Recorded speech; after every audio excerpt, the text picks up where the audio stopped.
Faça sol, se não for trabalho ou então diversão, algo que eu faça por obrigação. Eu tenho motivo pra acordar mais cedo, em pleno domingo chuva ou faça sol.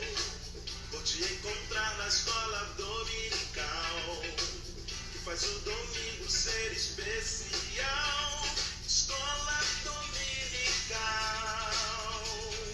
feita pra mim, pra você. Espaço pra crescer e a Bíblia conhecer, sempre junto com você. Escola dominical, feita pra mim, pra você. Espaço pra crescer e a Bíblia conhecer, sempre junto com você. Que motivo eu tenho pra acordar mais cedo, em pleno domingo chuva ou faça sol, se não for trabalho ou então diversão, algo que eu faça por obrigação.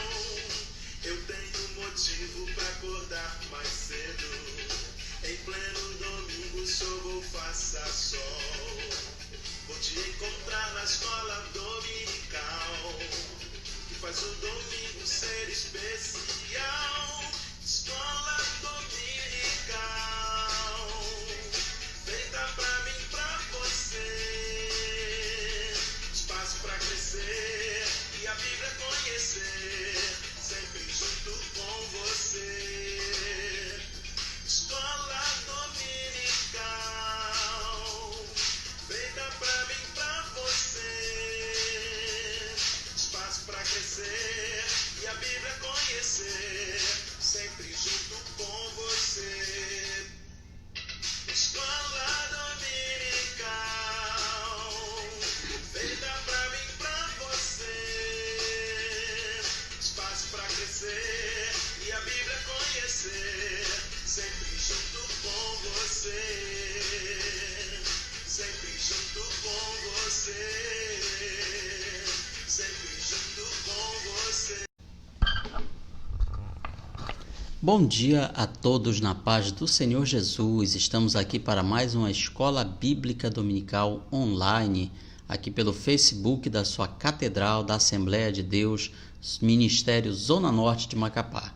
Eu sou o pastor Danilo Estélio. Estamos hoje aqui para falar dentro da nossa cumprimentando a nossa liderança aqui da Zona Norte, na pessoa do pastor Dimas Leite Rabelo e toda a sua equipe de obreiros, todos os irmãos e irmãs em Cristo das diversas igrejas, comunidades, congregações, ministérios, todos aqueles que professam o nome de Cristo Jesus e que estão acompanhando as nossas lições aqui pela internet.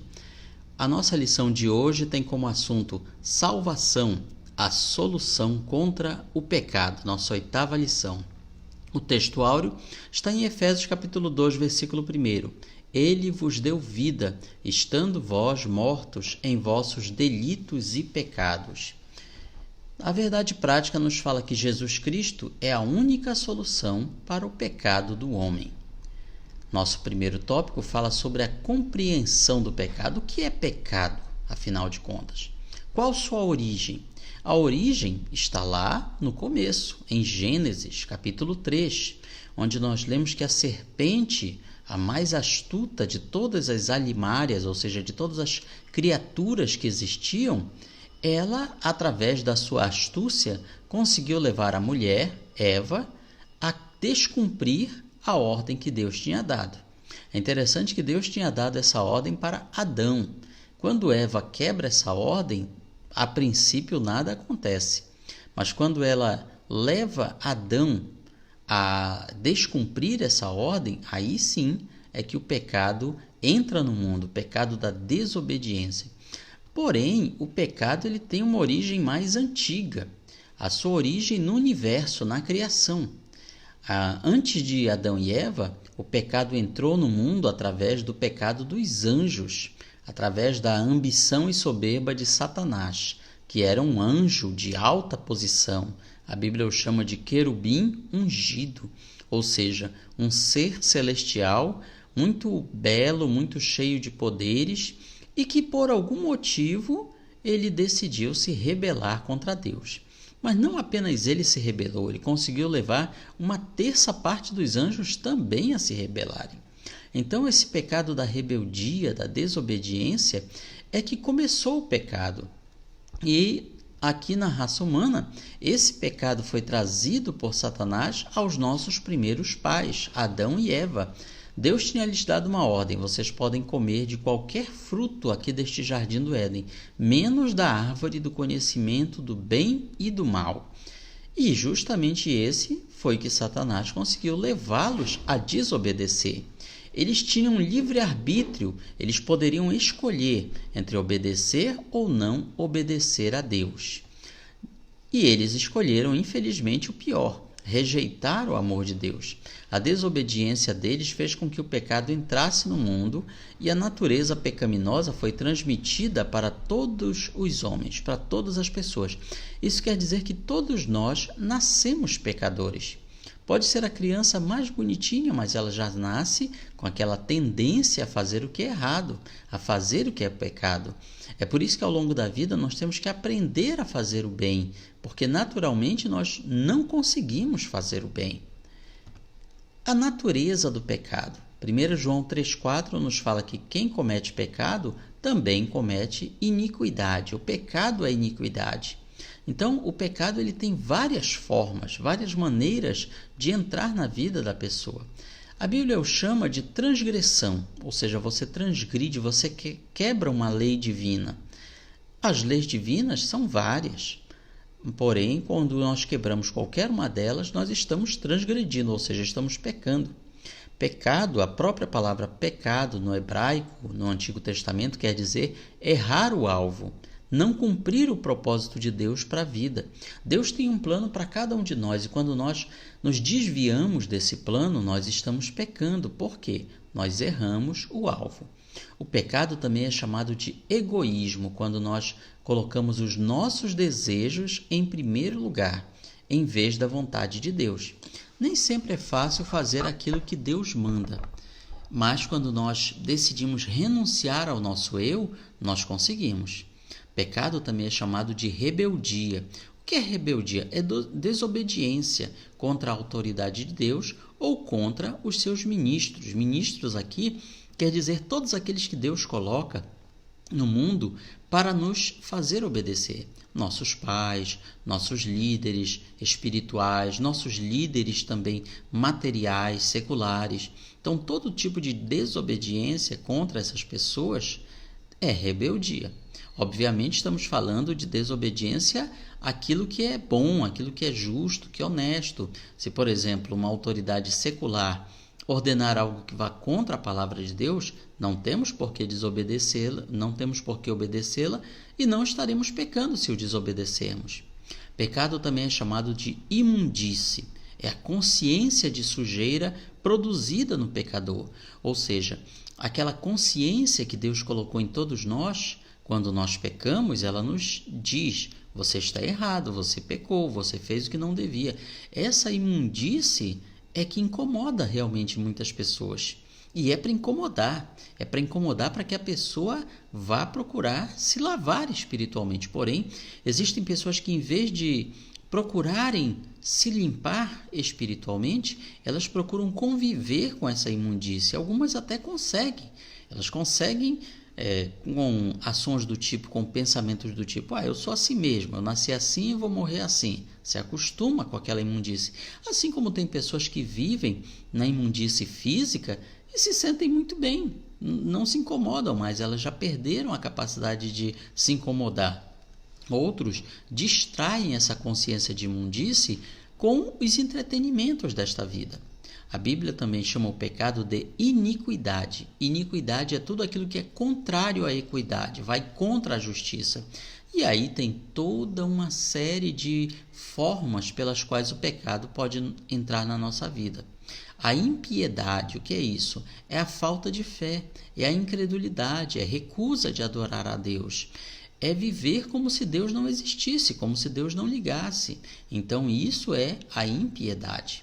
Tudo isso são formas que o pecado tem e que mostra a sua natureza terrível contra os seres humanos. Então, às vezes a gente pensa que pecado é só especificamente fazer isso ou aquilo, mas não, o pecado ele tem muitas faces. Pecado é uma realidade. Romanos 5,12 nos fala que, como por um homem, no caso Adão, entrou o pecado no mundo e pelo pecado entrou a morte, assim também a morte passou a todos os homens, por isso que todos pecaram. Morte, no caso, a morte em primeiro lugar física. Deus, quando fala ao ser humano, ele também avisa, no dia em que desobedecer, no dia que pecar, você vai morrer. E assim aconteceu. O pecado, portanto, é algo real na história humana. Por isso que, por mais que a humanidade evolua, cresça, tenha tecnologias, mas no final as coisas sempre dão errado. Por mais que você tenha, por exemplo, um governo perfeito, com leis justas e boas, não dá certo no final das contas. Por quê? Por causa do pecado que as pessoas têm, a tendência que as pessoas têm de fazer o que é errado. Por isso, Deus concedeu ao seu povo a lei escrita lá no deserto do Sinai, instruiu como o pecado poderia ser perdoado. Os 5 primeiros livros do Antigo Testamento, a chamada Torá ou livros da lei, têm os mandamentos de Deus para o seu povo. E os livros históricos de Josué até Esté registram o fracasso por não obedecerem aos mandamentos. Quando estamos falando aqui do povo israelita, do povo judeu. E ao longo da história da humanidade você vê a mesma coisa acontecer. Quantas vezes um governante, um rei, um príncipe, um líder religioso de outro povo que não fosse o israelita falava ao povo, trazia leis justas e boas, mas depois tudo dava errado. Por que isso? Porque o povo, aos poucos, ia deixando de obedecer aquelas regras justas. O Novo Testamento mostra que Jesus tomou sobre o pecado do mundo inteiro, de todas as pessoas, de todas as épocas e tempos. Essa, por exemplo, é uma prova, é uma evidência de que o pecado é algo real, porque tem gente por aí negando o pecado, dizendo não, o pecado não existe, isso é coisa que a religião colocou na sua cabeça para você ficar dominado, para você ficar alienado. Não, o pecado é algo real. Por mais que você pegue qualquer ser humano com a melhor criação possível, ele acaba pecando e fazendo coisas terríveis, coisas erradíssimas ao longo do tempo.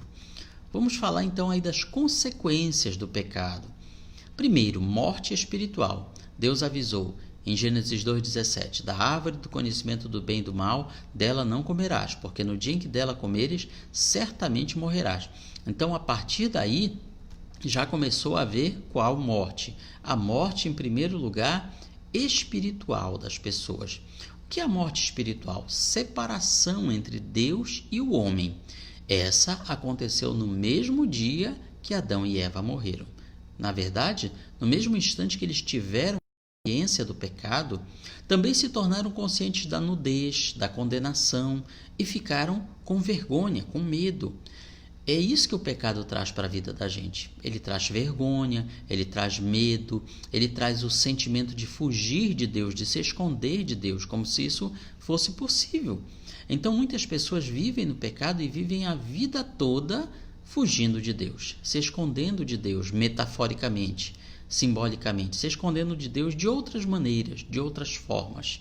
Então a morte espiritual, ela veio sobre os nossos primeiros pais no momento em que eles desobedeceram, no mesmo dia.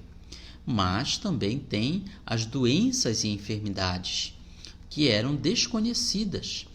Deus fala, por exemplo, para a mulher: vou multiplicar grandemente a tua dor, a tua concepção, com dor darás à luz a teus filhos, teu desejo será teu marido, ele te dominará. Para Adão, ele fala algo semelhante, do suor do teu rosto, do trabalho que ele iria passar.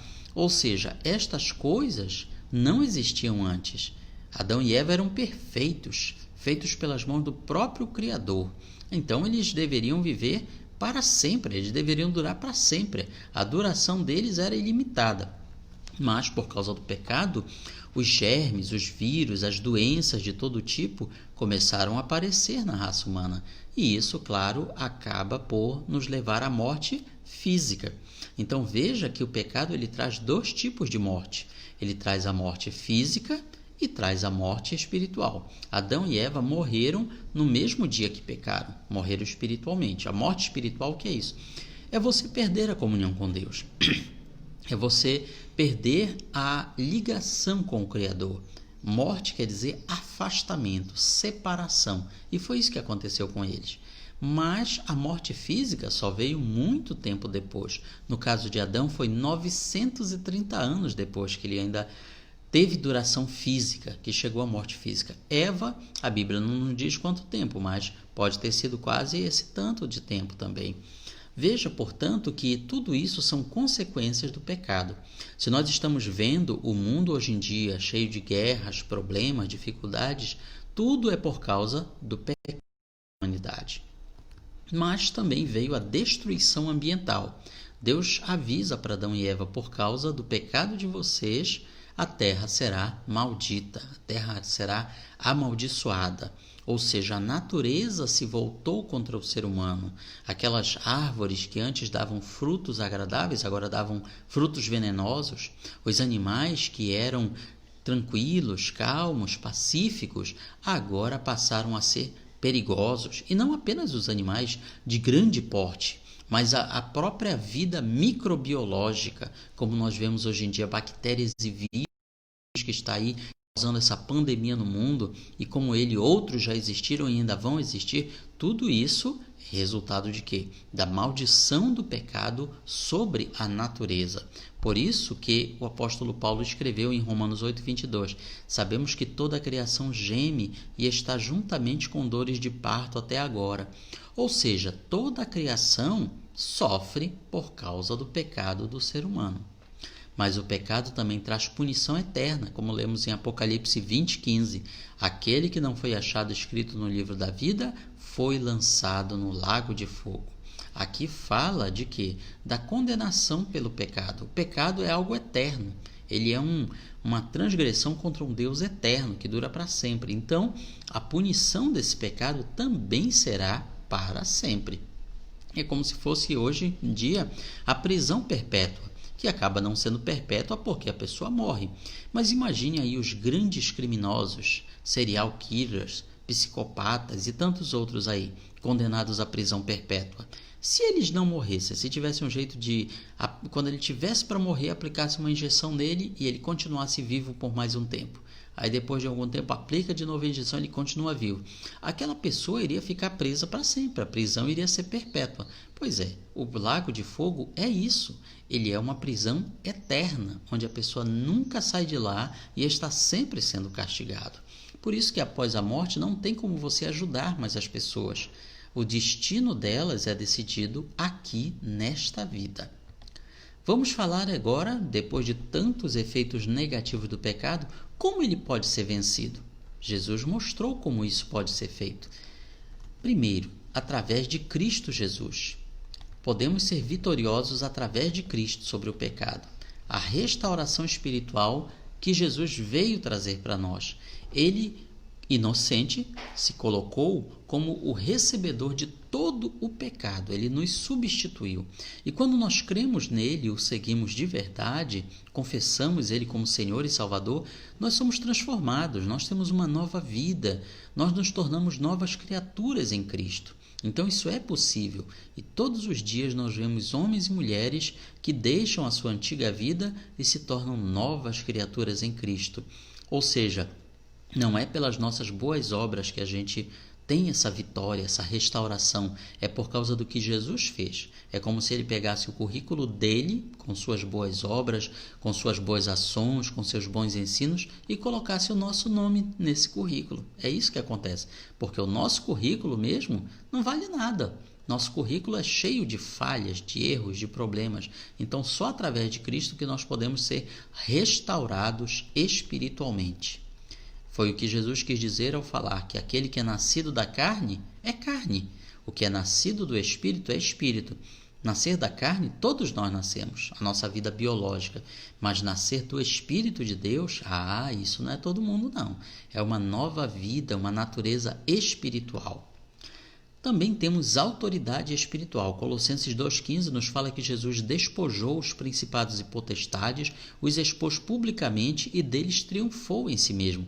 Esse despojar é uma palavra que no alfabeto, na língua grega, era usada para descrever a ação dos generais romanos quando vinham das suas campanhas vitoriosas contra os inimigos e desfilavam com eles em praça pública, diante de todo o povo, em jaulas, acorrentados, dizendo: olha, está aqui, esse aqui que era um inimigo tão poderoso, está aqui, está derrotado, está vencido.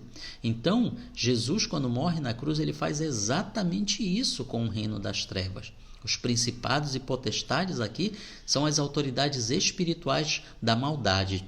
Então Jesus fez isso, ele expôs publicamente todos do reino espiritual maligno e disse: olha, está vendo? Eles podem ser derrotados, podemos ser vitoriosos contra eles, não estamos atrelados a sermos presos por eles. Jesus também nos traz restauração física. Isaías 53,5 nos fala que ele foi ferido pelas nossas transgressões e moído por causa das nossas iniquidades. O castigo que nos traz a paz estava sobre ele e pelas suas pisaduras, pelas suas feridas, fomos sarados. Isso quer dizer que toda vez que estamos doentes, ele vai nos curar? Não, nem sempre. Mas através dele, nós podemos ser restaurados fisicamente. É isso que nos traz a alegria e a certeza de estarmos em Cristo Jesus. O nosso comentarista também destaca que os milagres de cura continuaram a ser realizados pelos seus seguidores na igreja e os ministros da igreja devem orar com fé pelos enfermos na esperança que Deus os cure. Neste momento assim de pandemia, que pessoas estão enfermas, a nossa oração deve ser ainda pelos que estão enfermos nas casas, nos hospitais, nas clínicas, a fim de que sejam restaurados e curados dessa grande enfermidade, desta grande pandemia. Portanto, como aplicação pessoal, nós podemos destacar que o imenso amor de Deus pelo homem foi provado, porque amar não é só você dizer, amar você prova com ações, com atos, com atitudes. Então esta salvação que Jesus veio trazer para nós é o que nos dá a certeza de termos uma vida melhor, mais vitoriosa e mais feliz.